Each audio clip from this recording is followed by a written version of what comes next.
Sid and High they gathered with their clanmates around the fresh kill pile to eat before they set out. Crowfeather crouched to gulp down a mouse, half turned away from his son and his former mate. "I think there may be rats in the tunnels," Gorstail mewed between mouthfuls of wool. "And maybe what Hootwell saw was a snow-white cat, a kitty pet, going in after them." "So you don't think that cat was a ghost, then?" Leaftail asked. Gorstail's grey and white tail curled up in amusement. "Well, if it isn't a ghost, then it may be one now. Only a kitty pet would be mouse-bred enough to try fighting a whole colony of rats without backup." "But isn't that sort of what we're doing?" Slightpaw asked. Crowfeather noticed how confident the young cat seemed among a group of warriors. "We're only sending 6 cats, and who knows how many, whatever, there are down there." "We're sending 6 of our best cats," One Star pointed out. "I trust WindClan warriors to defeat anything that might be in the tunnels."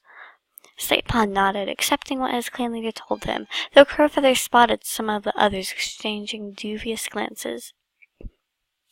"They're probably suspicious of Breezebelt," he thought. He had to admit to himself that he wasn't sure how his son would react when he had to go down deep into the tunnels. If the darkness stirred up Breezebelt's old fears, Crowfeather hoped that he wouldn't give in to panic. That would embarrass both of us. I sort of hope we do see ghost cats," Heathertail mewed wistfully. "I'd like to see the cats be lost in the battle. It's usually only medicine cats who get to talk with the warriors of Starkland." "But it wasn't ghost cats," One Star reminded her gently. "That's true," Kestrel added. "Don't you think that if there were, the medicine cats would know about it?" But just suppose our clanmates did return as ghosts," Larkwing murmured. "What would we say to them, do you think?" "I'd say that we were sorry," Whitetail responded. "Sorry that they never got to live out their lives as members of their clan." "I'd tell them that we love them," Leaftail added softly. The other cats' eyes were filled with sorrow, and their heads and tails were drooping. Crowfeather became aware of a great tide of grief and loss surging through his clanmates. His own lost ones came back into his mind, and with pains sharper than a badger's claws. Ashfoot, and Feathertail, and Leafpool. She isn't dead, but she's lost to me, just as if she were. "That's enough," One Star mewed as the murmurs of regret continued.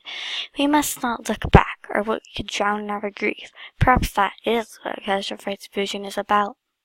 "But how do we avoid grief?" Whitetail asked. "Our loss is all around us." "We look forward," One Star responded, his voice full of determination. Glancing across at Crowfeather, he added, "First we figure out what is really in the tunnels." Crowfeather looked back at his clan leader and gave him a single nod.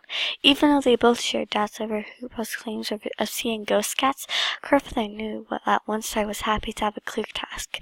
A patrol to establish the safety of their borders after the great battle might just be the thing that would restore calm to WindClan.